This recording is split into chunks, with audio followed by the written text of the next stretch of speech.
Our readings today include Genesis 45, verses 1 through 15. Then Joseph could no longer control himself before all those who stood by him, and he cried out, "Send everyone away from me." So no one stayed with him when Joseph made himself known to his brothers. And he wept so loudly that the Egyptians heard it, and the household of Pharaoh heard it. Joseph said to his brothers, "I am Joseph. Is my father still alive?" But his brothers could not answer him, so dismayed were they at his presence. Then Joseph said to his brothers, "Come closer to me." And they came closer. He said, "I am your brother Joseph, whom you sold into Egypt. And now do not be distressed or angry with yourselves, because you sold me here. For God sent me before you to preserve life. For the famine has been in the land these 2 years, and there are 5 more years in which there will be neither plowing nor harvest. God sent me before you to preserve for you a remnant on earth, and to keep alive for you many survivors. So it was not you who sent me here, but God. He has made me a father to Pharaoh and lord of all his house and ruler over all the land of Egypt. Hurry and go up to my father and say to him, 'Thus says your son Joseph, God has made me lord of all Egypt. Come down to me, do not delay. You shall settle in the land of Goshen, and you shall be near me, you and your children and your children's children, as well as your flocks, your herds, all that you have. I will provide for you there, since there are 5 more years of famine to come, so that you and your household and all that you have will not come to poverty. And now your eyes and the eyes of my brother Benjamin see that it is my own mouth that speaks to you. You must tell my father how greatly I am honored in Egypt, and all that you have seen. Hurry and bring my father down here." Then he fell upon his brother Benjamin's neck and wept, while Benjamin wept upon his neck. And he kissed all his brothers and wept upon them, and after that his brothers talked with him.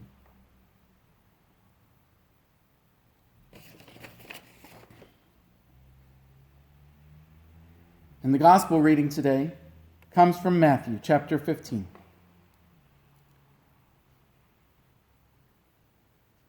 Then he called the crowd to him and said to them, "Listen and understand. It is not what goes into the mouth that defiles a person, but it is what comes out of the mouth that defiles." Then the disciples approached him and said to him, "Do you know that the Pharisees took offense when they heard what you said?" He answered, "Every plant that my heavenly Father has not planted will be uprooted. Let them alone. They are the blind guides of the blind. And if one blind person guides another, both will fall into a pit." But Peter said to him, "Explain this parable to us." Then he said, "Are you also still without understanding?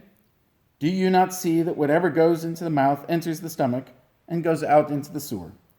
But whatever comes out of the mouth proceeds from the heart, and this is what defiles. For out of the heart come evil intentions, murder, adultery, fornication, theft, false witness, slander. These are what defile a person. But to eat with unwashed hands does not defile." Jesus left that place and went away to the district of Tyre and Sidon. Just then a Canaanite woman from that region came out and started shouting, "Have mercy on me, Lord, Son of David. My daughter is tormented by a demon." But he did not answer her at all. And his disciples came and urged him, saying, "Send her away, for she keeps shouting after us." He answered, "I was sent only to the lost sheep of the house of Israel." But she came and knelt before him, saying, "Lord, help me." He answered, "It is not fair to take the children's food and throw it to the dogs."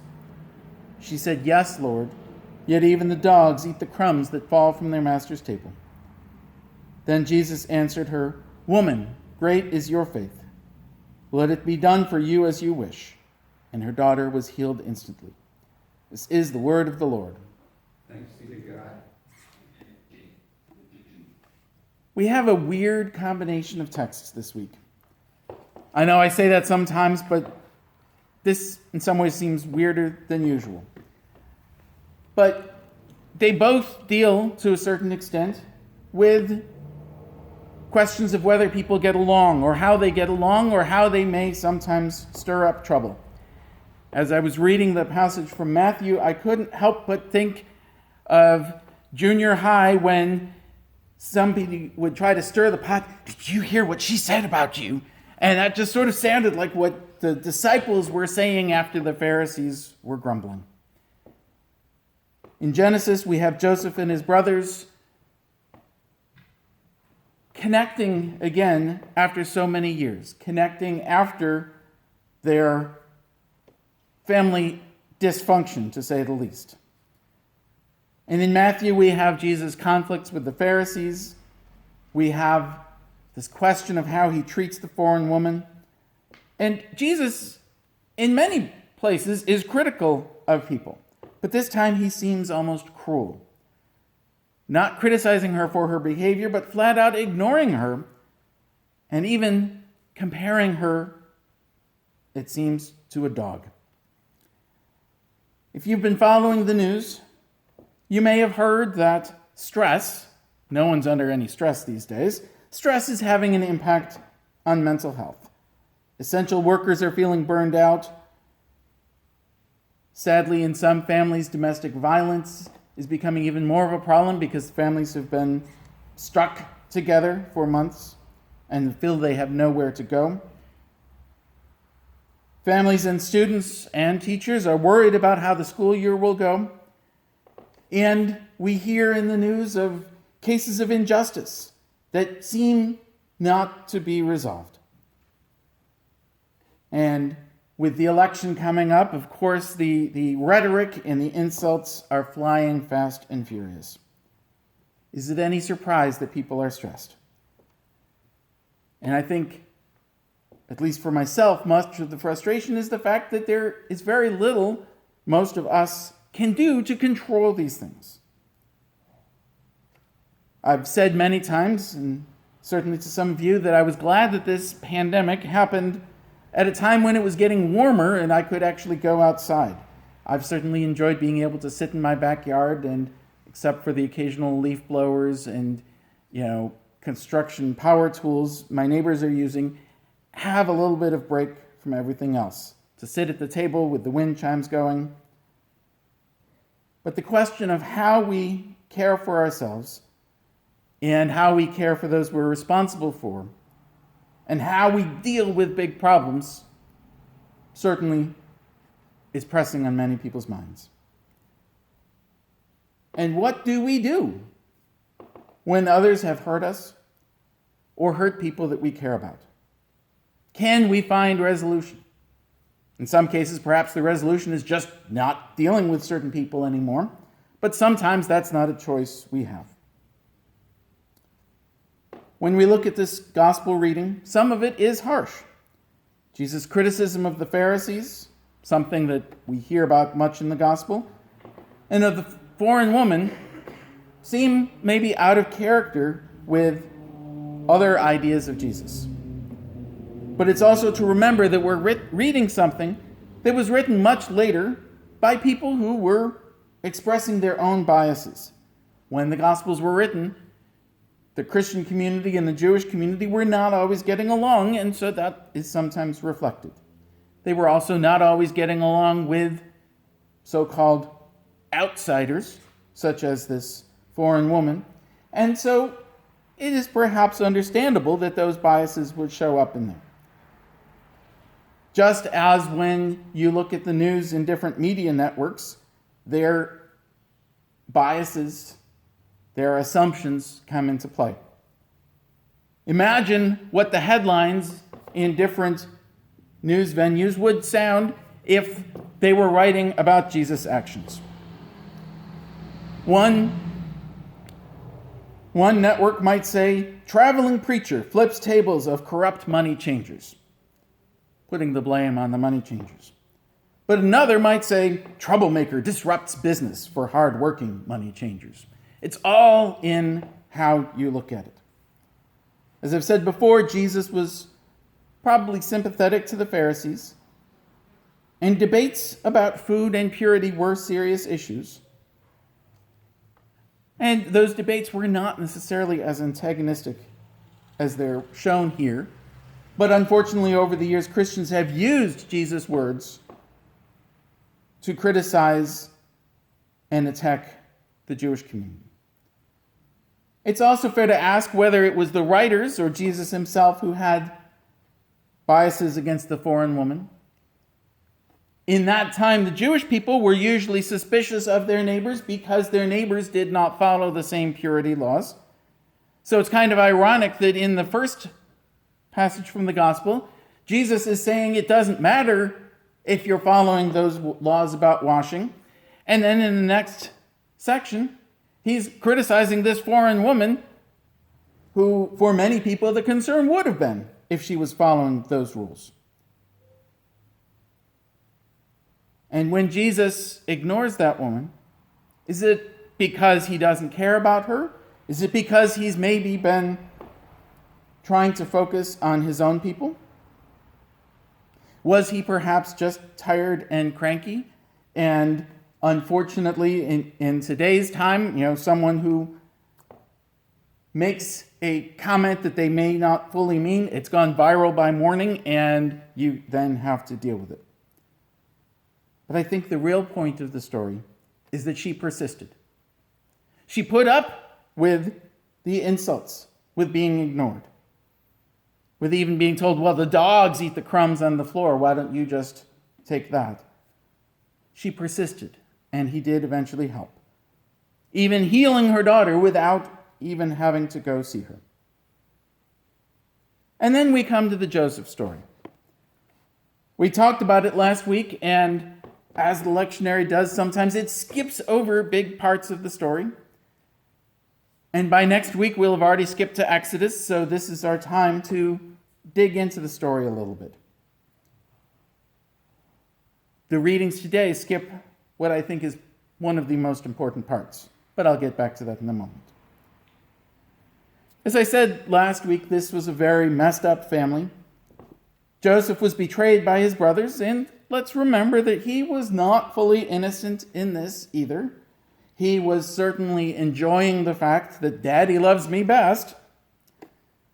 But as most parents have said at one point or another, and maybe many times over, I don't care what they did, you shouldn't have responded in that way. His brothers sold him into slavery.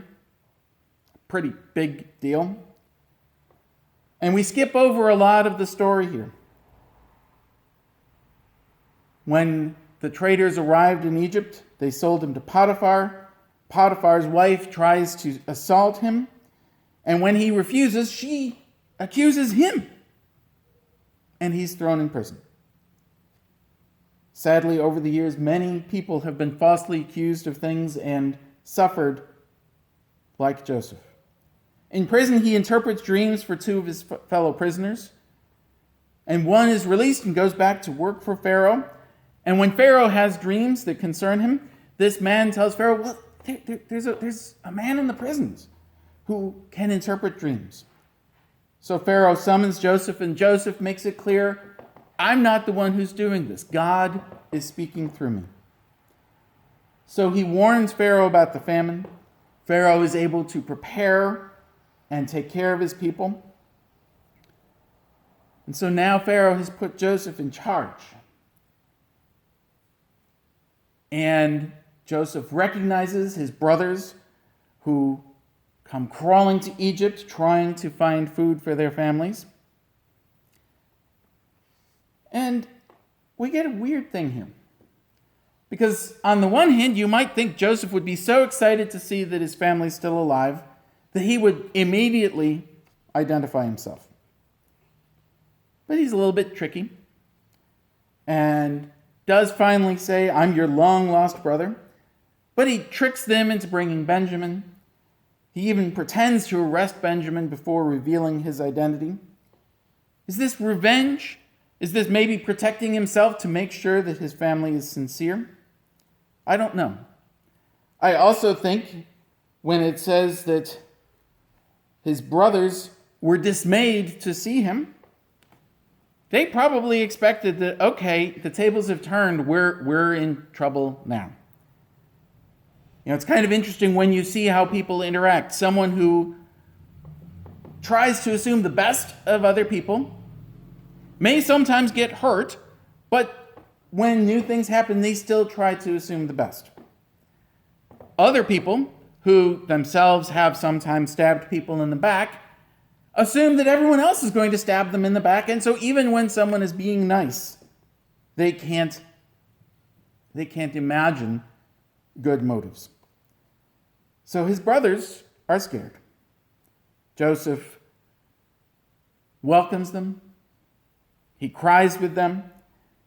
He sends for Jacob and the rest of the family. Seems like things are good. The family is reunited, but this is where the moral of the story and that part that I said was left out of this text comes. When Jacob dies, his brothers are still worried. They're still not quite ready to take Joseph at his word because they're afraid, well, maybe he was just being nice to us for Dad's sake. Now that Dad's gone, is he going to punish us? And Joseph says, what you intended for evil, God intended for good. I've said before, I have some issues with this statement. It's a nice way to wrap up the story. It's a nice, almost happy ending. But it opens up some really disturbing questions about God. Does this mean God intended for the bad things to happen? For Joseph to suffer? For him to be betrayed by his family? When other bad things happen, is God causing that? That's certainly been the assumption some theologians have made. That if God is all-powerful, all-knowing, and all-good, then whatever happens must be God's will. God must be doing these things. But if God cares for us, for each of us, to say that God chose one person to suffer and another person not, that sounds scary to me. There are, however, some theologians that say that instead, God isn't causing these things. These things happen because of the way the world is, and God is there with us, experiencing it, experiencing the pain, and grieving with us, and helping us go on.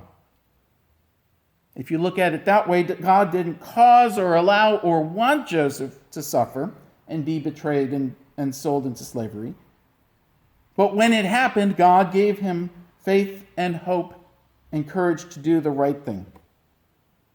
It would have been very easy for Joseph to say, well, I followed my dreams. I believed that God had this plan for me. Look what happened. Why should I bother? Why should I do the right thing anymore? But Joseph used that challenge to make something out of it. Think of all the stories you hear of families who've suffered horrible tragedies and have tried to use that to make something better. I think it's now probably at least 10 years, but there was the family whose teenage daughter and best friend were having a sleepover in the basement, and the carbon monoxide levels caused them both to die. That family has now dedicated their lives to making sure that everybody who needs one gets a carbon monoxide detector. Or think of the Amish families in Pennsylvania where there was the shooting, where I don't think anyone will ever know why this man walked into a schoolhouse, lined the kids up, and started shooting them. And before the day was over, he was also dead. The families of the victims would, in most people's minds, have been justified in hating that man. But instead, they collected money to share with and support the man's widow and his children. Sure, most people would rather that tragedy had not ever happened. But if you can take something bad and try to create some good, that, I think, is part of the message here. Now, that's not to say that everyone is ready or able to be quite so generous. And I'm not about to criticize others who feel that way. But I do also want to note that Joseph reconciles with his brothers without them, at least as far as the story tells us, ever apologizing. Without them ever saying, you know what, we did a really horrible thing. And sometimes we find ourselves in that situation, that the people who have hurt us may continue to defend their actions, may continue to deny that they did anything wrong, and they may never get it. But reconciliation and forgiveness are in some ways more for the person who's been hurt than for the sake of the person who caused the harm. And it can be freeing and restorative to let that go. Now, that's not to say that, as some people say, forgive and forget. Well, if by forgetting you let someone continue to mistreat you, that's not a healthy way either. But to let the past be in the past and move on, to free yourself from that hold they have over you, that is something that can be a wonderful, freeing experience. We live in a time when there are many conflicts, some of which have existed for centuries and which none of us directly caused. But there is pain in the world. There is injustice. There is suffering. There is a need for reconciliation and forgiveness. There is a need for persevering, like the foreign woman who kept calling out to Jesus. And in a time when so many people are suffering and worried and stressed, the question is, what can we do? How can we support the suffering? How can we try to listen to them, to listen to the people who keep asking for help? And in the end, how can we build a better world? This is the challenge for us. Amen.